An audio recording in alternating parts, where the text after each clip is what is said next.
I walked into that mansion with only $23 to my name, thinking I'd just be cleaning floors and dusting shelves.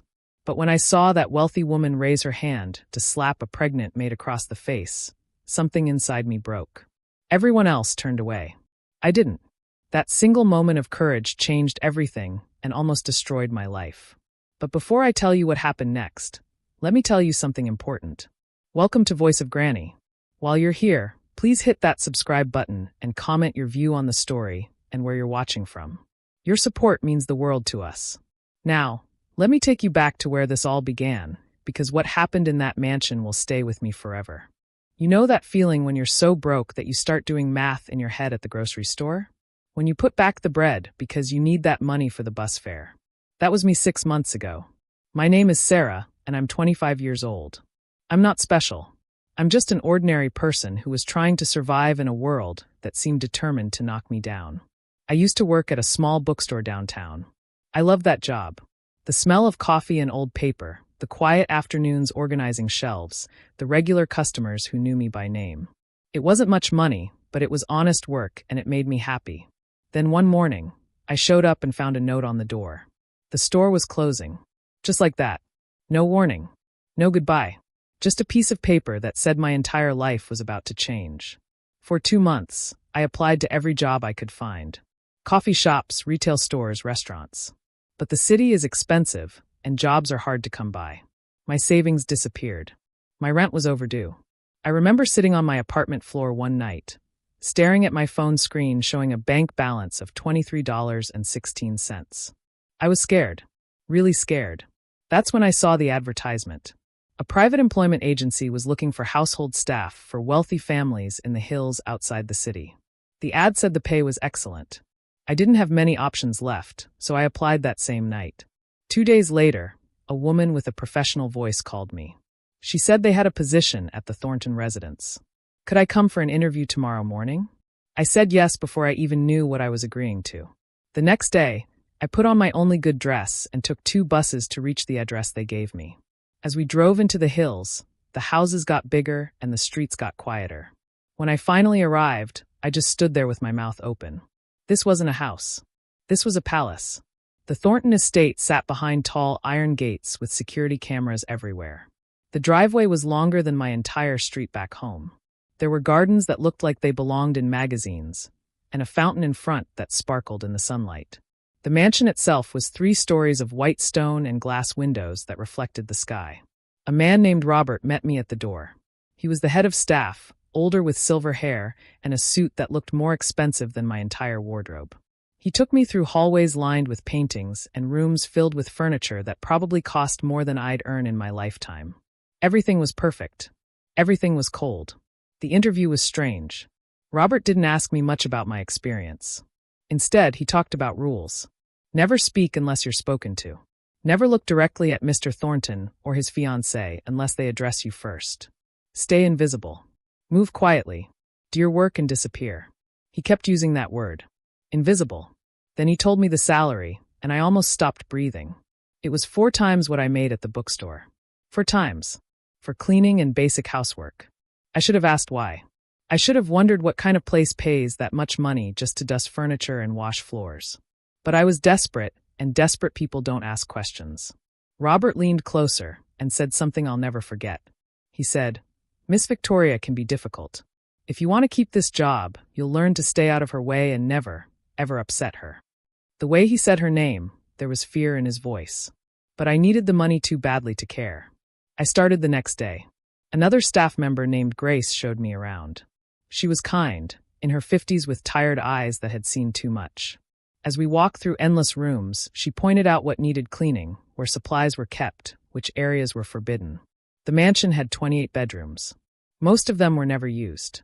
It felt like a museum, beautiful and empty and sad. During lunch break, Grace pulled me aside in the staff kitchen. "Listen carefully," she whispered, even though we were alone. "Keep your head down around Miss Victoria. Don't look at her too long. Don't speak unless she asks you a question directly. And if she gets angry, just apologize and leave as quickly as you can." I asked her why, and her expression darkened. "She's gotten 4 staff members fired in the last 2 months. One woman lost her job because she coughed while cleaning Miss Victoria's sitting room. That afternoon, I met James Thornton for the first time. He was 34 years old and owned a technology company that I'd seen on the news. He walked past me in the hallway, talking on his phone about investments and quarterly reports. He was handsome in that sharp, expensive way. Perfect hair, perfect suit, perfect cold expression. He looked right through me like I wasn't even there. Then I saw her. Victoria Sterling. She came down the main staircase wearing a cream-colored dress that probably cost more than my car used to be worth before it broke down. Her dark hair was styled perfectly, and jewelry sparkled at her neck and wrists. She was beautiful, the kind of beautiful that makes you feel small just by looking at it. But when our eyes accidentally met, something changed in her face. Her smile disappeared. Her eyes went hard and cold, like I'd insulted her just by existing. She looked at me the way you'd look at garbage on the sidewalk, then turned away and called for Robert. I heard her complaining that there were too many new faces in her home. That's when I understood. The high salary, the rules about being invisible, the fear in everyone's eyes. I'd just walked into something dark. My third day at the Thornton estate, I learned what Grace had been trying to warn me about. I was polishing silverware in the formal dining room when I heard screaming. Not the kind of scream that comes from surprise or fear. This was pure rage, the sound of someone who enjoyed their own anger. I followed the sound down the hallway and found Victoria standing over a young staff member named Lisa. Lisa was on her hands and knees, picking up pieces of a broken vase. She was maybe 19 years old, and tears were streaming down her face. Victoria was standing above her, screaming about how stupid she was, how worthless, how she couldn't do anything right. The words coming out of that beautiful mouth were ugly and cruel. Then Victoria grabbed another vase from a nearby table and threw it against the wall. It shattered into 1,000 pieces. "Clean it up," she hissed, and stood there watching with a small, satisfied smile while Lisa scrambled to pick up the glass with shaking hands. I stood frozen in the doorway. Where was James? Where was Robert? Why wasn't anyone stopping this? But as I looked around, I saw other staff members walking past quickly, heads down, pretending they saw nothing. That's when I understood the real rule of this house. You survive by looking away. That evening, Grace explained everything to me. Victoria came from old money, the kind of family that had been wealthy for generations. James's family had built their fortune more recently through technology. There was a massive business deal happening between the two families, and this marriage was the final piece. It wasn't about love. It was about power and money and maintaining their positions in society. "He doesn't love her," Grace whispered. "And I don't think she loves him either. But neither of them will walk away because too much is at stake." I asked why James let Victoria treat everyone so terribly. Grace just shrugged. "He's never around when it happens. And when he is, he just walks into another room.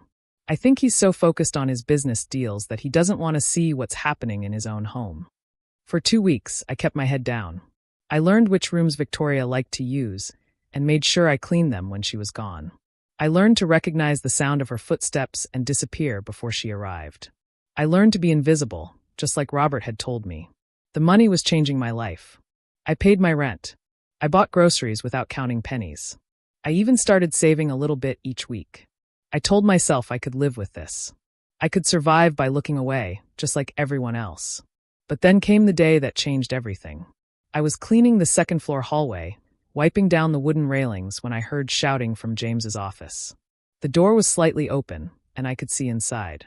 Victoria was standing in the middle of the room, her face twisted with fury. In front of her stood Maria, a sweet woman in her late 30s who had worked for the Thornton family for 6 years. Maria was 7 months pregnant. Her belly was round and visible beneath her uniform. Victoria was holding a leather handbag, and there was a dark stain spreading across it. Maria was apologizing over and over, explaining that she'd accidentally bumped into a side table and knocked over a cup of tea. "You clumsy, worthless piece of trash," Victoria snarled. "This bag costs more than you make in half a year. How dare you ruin it?" Maria's eyes were filling with tears. "I'm so sorry, Miss Victoria. I'll pay for it. I'll work extra hours. You think your pathetic salary could cover this?"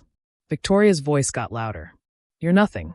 You're just a stupid cow who can't even walk through a room without destroying things." Then it happened. Victoria raised her hand and slapped Maria hard across the face. The sound echoed in the room like a gunshot. Maria stumbled backward, her hand flying to her cheek, the other hand instinctively protecting her pregnant belly. Everything inside me went still. I saw Maria's terrified face. I saw Victoria's hand raising again, ready to strike a second time. I saw every staff member who had learned to look away, to stay silent, to protect themselves by sacrificing others. And I thought of my mother who worked as a cleaner her whole life, who came home exhausted every night but never complained, who taught me that your job doesn't define your worth, and that dignity means standing up when it's hard, not just when it's easy. Stop. The word came out of my mouth before I could think. I stepped into the room, my heart pounding so hard I thought everyone could hear it. Victoria spun around, and her eyes went wide with genuine shock. I don't think anyone had ever interrupted her before. Stop, I said again, my voice stronger now even though my legs were shaking. She's pregnant. You could hurt the baby. The silence that followed felt like the air had been sucked out of the room.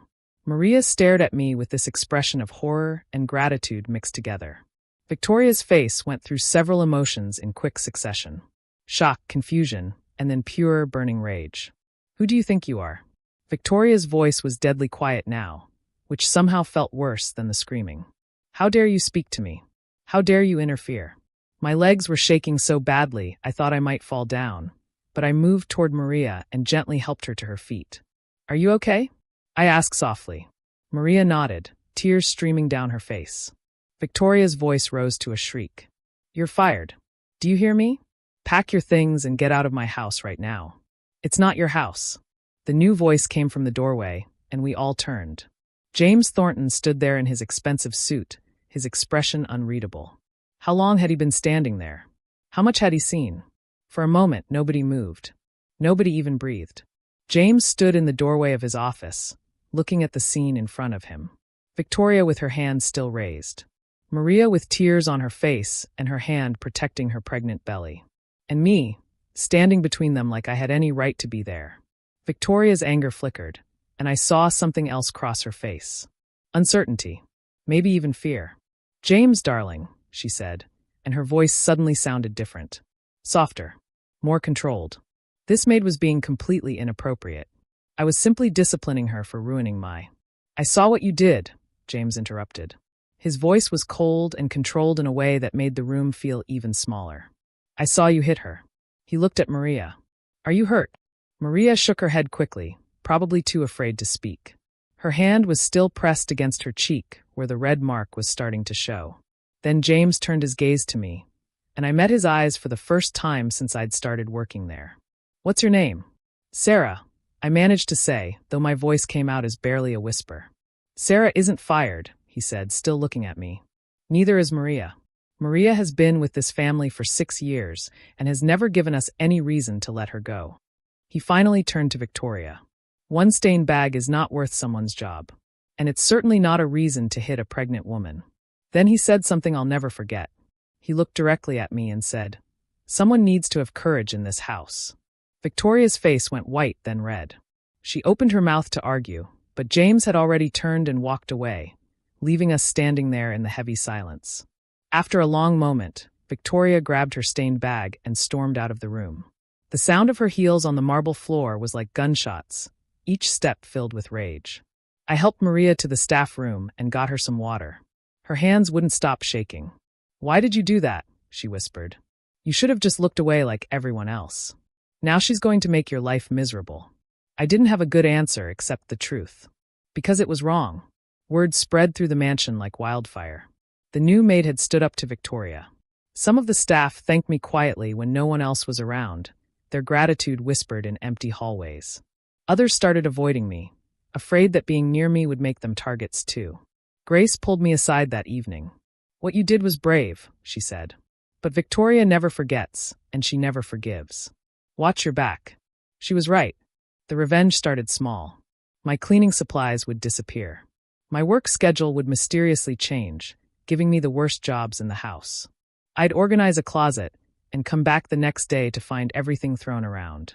Once, I discovered that someone had poured bleach all over a load of expensive linens I'd just washed, ruining them completely. There was a note in my locker blaming me for the damage. But something else strange was happening too. James started appearing more often when I was working.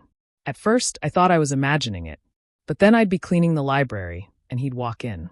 I'd be dusting the conservatory, and he'd stop to make a phone call nearby. It felt deliberate. One afternoon, I was washing windows in the sunroom when he walked in. For a moment, neither of us spoke. Then he said, "Why did you do it? You knew Victoria would try to have you fired." I turned to face him, still holding my cleaning cloth. Because someone had to. Maria is carrying a baby. What Victoria did was cruel and dangerous. He studied me with those dark eyes. Most people in your position would have looked away. It's safer. I'm not most people, I said. And safe isn't always the same as right. He almost smiled. Almost. No, I'm starting to see that. Then he asked me about myself. Where I was from. What I did before this job. What I wanted to do with my life. It was surreal, standing there in my cleaning uniform, having a real conversation with someone like James Thornton. Like I was a real person to him, not just part of the furniture. I told him about the bookstore. About loving to read and wanting to maybe teach someday. About losing my job and needing this position to survive.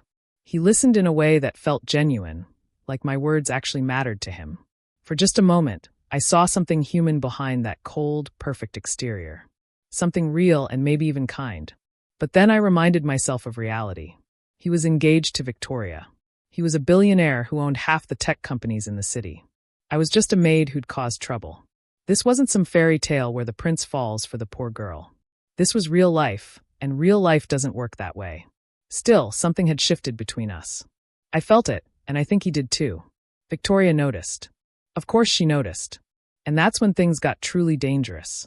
3 weeks after the incident with Maria, Victoria called a house meeting. All the staff were summoned to the grand entrance hall.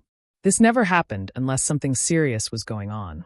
We all stood there nervously while Victoria positioned herself on the main staircase, like a queen addressing her subjects. "There's a thief in this house," she announced, her voice carrying through the hall. Her eyes scanned the crowd of staff members and landed directly on me. "My diamond necklace is missing.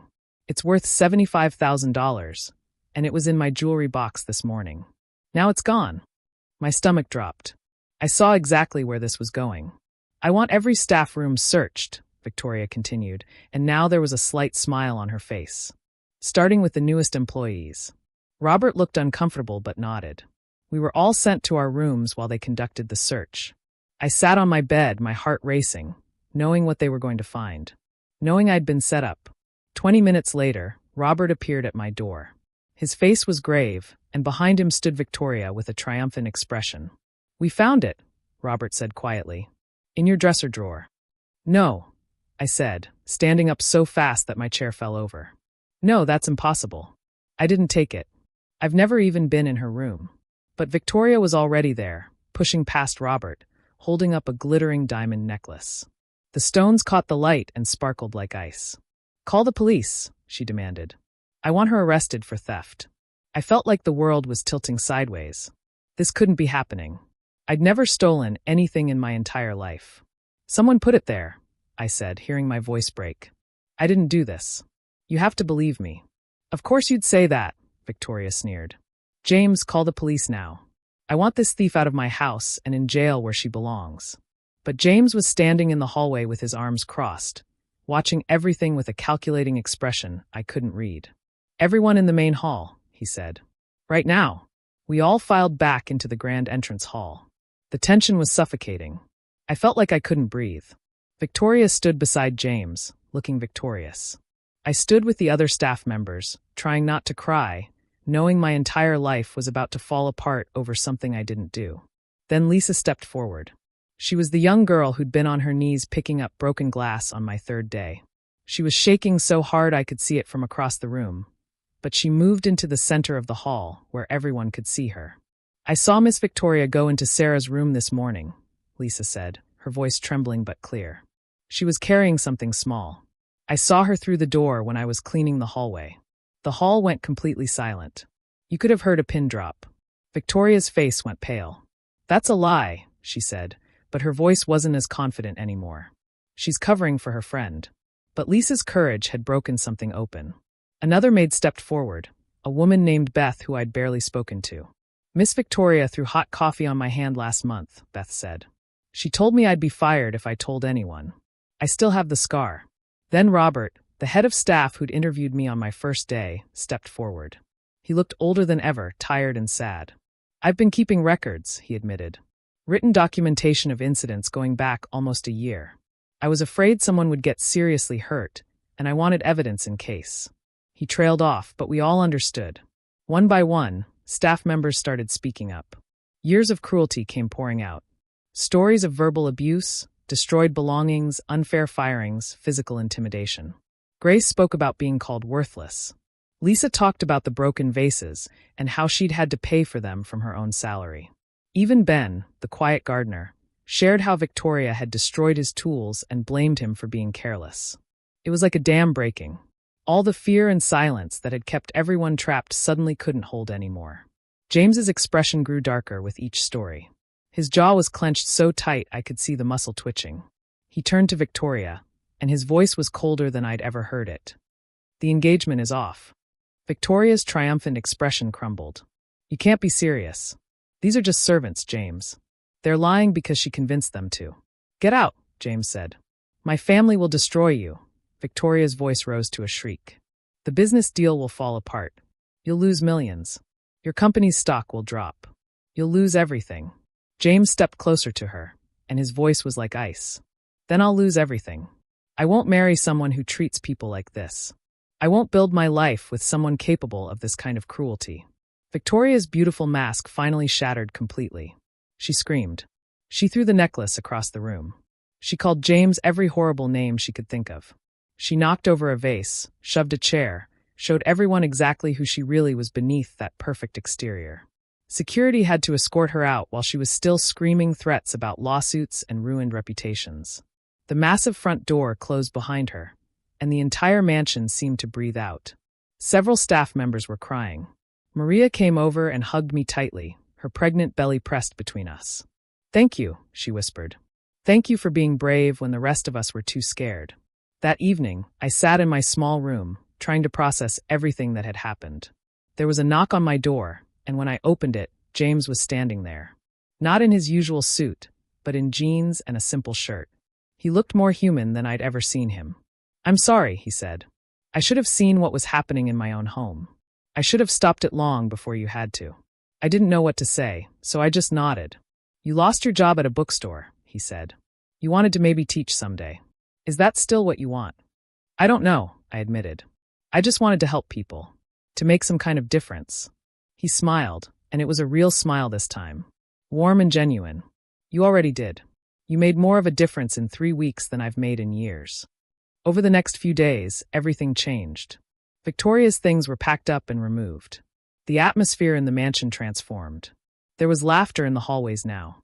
Staff members talked openly instead of whispering. James was around more, learning everyone's names, asking about their families, treating us like human beings instead of invisible servants. He started making changes. Better wages. Fair schedules. Respect built into every policy. The mansion stopped feeling like a cold museum and started feeling like a home. 3 months passed, and the Thornton estate became a completely different place. The fear that had hung in the air like smoke was gone. People smiled. They joked with each other. The mansion felt warm for the first time since I'd arrived.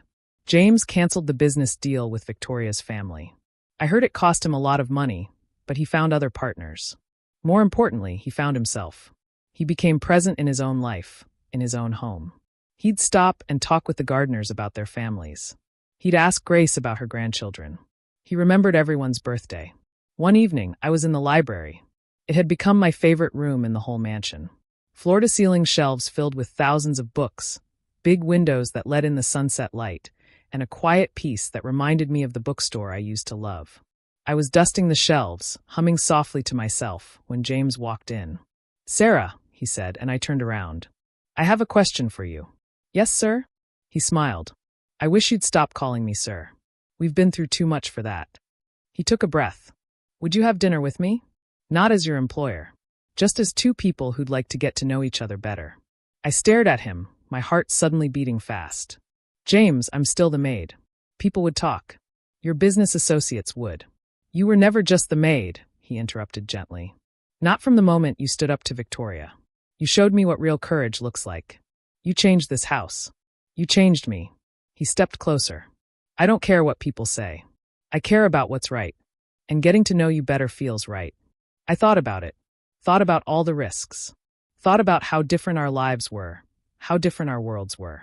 But then I thought about what my mother always told me, that your worth isn't measured by your job or your bank account.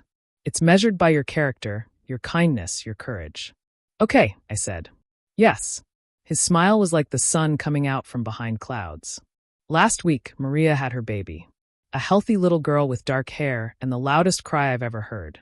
The staff threw a celebration in the garden, with cake and decorations and genuine happiness. James came, and I watched him hold that tiny baby with such gentleness, such care. He looked at Maria and said, "Take all the time you need. Your job will be waiting when you're ready, and we'll work around your schedule." Maria cried happy tears and hugged him. Standing there in the garden, watching everyone celebrate, I thought about that morning 6 months ago when I'd sat on my apartment floor with $23 in my bank account. I thought about how desperate and scared I'd been. I thought about taking this job just to survive. I never imagined that standing up for what was right would lead to all of this. That one moment of courage would change so many lives. Because it wasn't just about me and James. It was about Lisa, who now walks with her head up instead of looking at the floor. It was about Beth, who no longer hides the scar on her hand. It was about Grace, who smiles more now. It was about Maria and her beautiful baby girl, who'll grow up in a world where her mother is treated with respect. Sometimes I still can't believe this is my life. That the scared, broke girl who took this job just to pay rent somehow found the courage to speak up when everyone else stayed silent. But here's what I learned. Courage isn't about not being afraid. Courage is about doing what's right even when your voice shakes and your knees feel weak. It's about standing up when staying quiet would be easier. It's about choosing compassion over comfort. That day when I stepped into James's office and told Victoria to stop, my hands were shaking. My heart was pounding. Every instinct told me to look away, to stay safe, to protect myself. But I couldn't. Because sometimes there are moments in life when you have to choose between being safe and being good. And being good is always worth the risk. The mansion isn't just a workplace anymore. It's become a home for all of us. A place where people matter, where kindness matters, where everyone is treated with dignity regardless of their job title or bank account. And James? He's not the cold, distant man I met on my first day. He's someone who learned that real success isn't measured in money or business deals. It's measured in how you treat the people around you. In whether you have the courage to stand up for what's right, even when it costs you something. Last night, we had dinner together in the conservatory. Just the two of us, talking about books and dreams and the future. He told me he started a program to ensure fair wages and respectful treatment for household staff across the entire city. He said I inspired it. I told him he inspired me too, by choosing to listen, to change, to be better. As I walked back to my room that night, I passed by the main hall where I'd stood 3 months ago, terrified that I was about to lose everything. The place where Lisa had stepped forward, where everyone had finally found their voices. Sometimes the hardest thing in the world is to speak up when everyone else is silent. But sometimes that's exactly what changes everything. If this story touched your heart, I hope you'll remember this. Your voice matters. Your courage matters. You might be just one person, but one person standing up for what's right can change everything. It changed a mansion. It changed lives. It changed me. And maybe, just maybe, your courage can change the